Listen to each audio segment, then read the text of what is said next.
Alright guys, welcome back to another video, and in today's video I'm flying solo, so no Alana here to help me for this one, and also apologies for any squinting because the sun is rather warm and rather bright, so apologies for that in advance.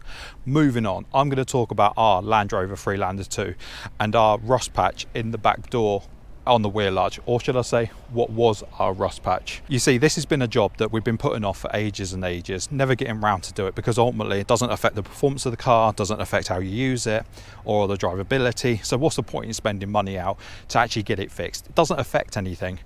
But then we face facts and realised, well, hang on a minute, the longer we keep leaving it, the more the rust is going to grow, and therefore the more work's going to be needed, and then the cost is going to keep growing and growing and growing.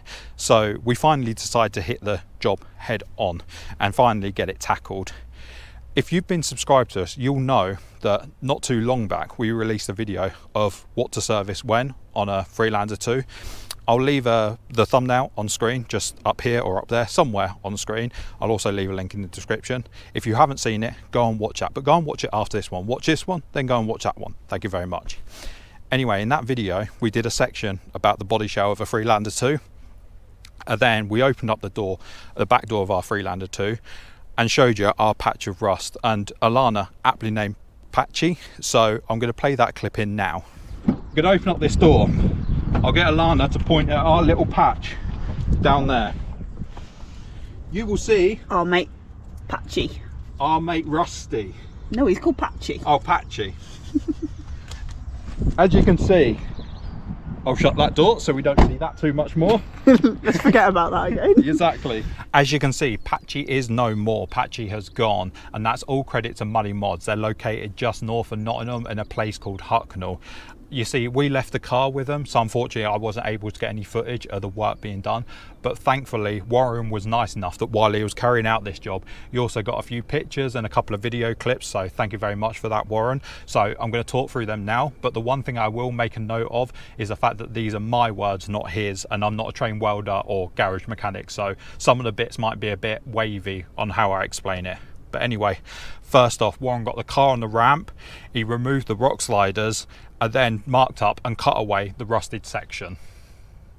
This was the state of said rusted section that had been cut out. I think we can safely say there wasn't much life left in that piece of metal. Warren then took these couple of pictures of the replacement panel put into the place of where the rusty section once lived. Here's a couple of short clips of the panel welded into place. I have zero welding knowledge, but does anyone else find it extremely satisfying when something is welded really well?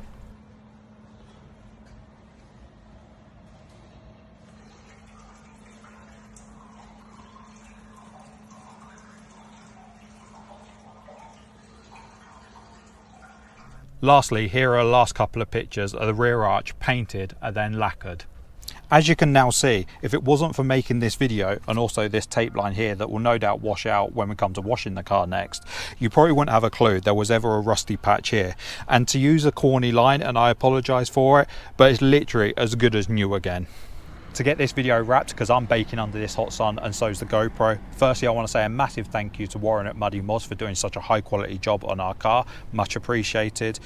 Just in case anyone thinks it's a sponsored video, it's really not. Sometimes it's hard to make content without it sounding sponsored or anything like that. This is not a sponsored video. This is yet another job that all Freelander owners will need to tackle at some point.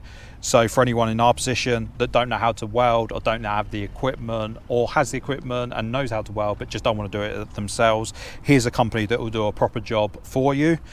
If you need a similar rust issue sorting out on your car, or you need any other work doing on a Freelander 1 or 2, then contact Sill or Warren at MuddyMods. What they don't know about Freelanders probably isn't worth knowing, let's face it. I'll leave a link down in the description to their website and also to their Muddy Freelander group on Facebook. One thing on their website that you will see if you navigate through is they do have a price list. I don't like to put price lists in videos because prices can go up and down. So just in case the price changes for any of the jobs that they do, I don't like to put them in videos. Just in case this video gets found 6 years down the line and the prices either dropped or increased exponentially because inflation's continuing to rocket and all that jazz. As a side note, sorry, Warren was a bit surprised actually that we didn't have this rust issue on both sides, because he normally expects that if you have it on one side, you'll have it on the other side as well. So he was quite surprised that it was just one side that need doing. So yeah, keep an eye on both sides of your car. Inevitably, we're probably going to be back there because the other side will bobble up and rust. So yeah, if that ends up happening, then maybe we'll get footage of the other side getting done. Who knows? Thanks a lot for watching this video. Feel free to give the video a thumbs up. That'd be really appreciated. It really helps it in the algorithm in the YouTube world. So yeah, give it a thumbs up if you don't mind. Thank you very much. And seeing as Alana's not here to splat the camera, I'm guessing I'm gonna have to do it myself. So I'm gonna say goodbye. Thank you very much for watching and get ready for the splat. Splat.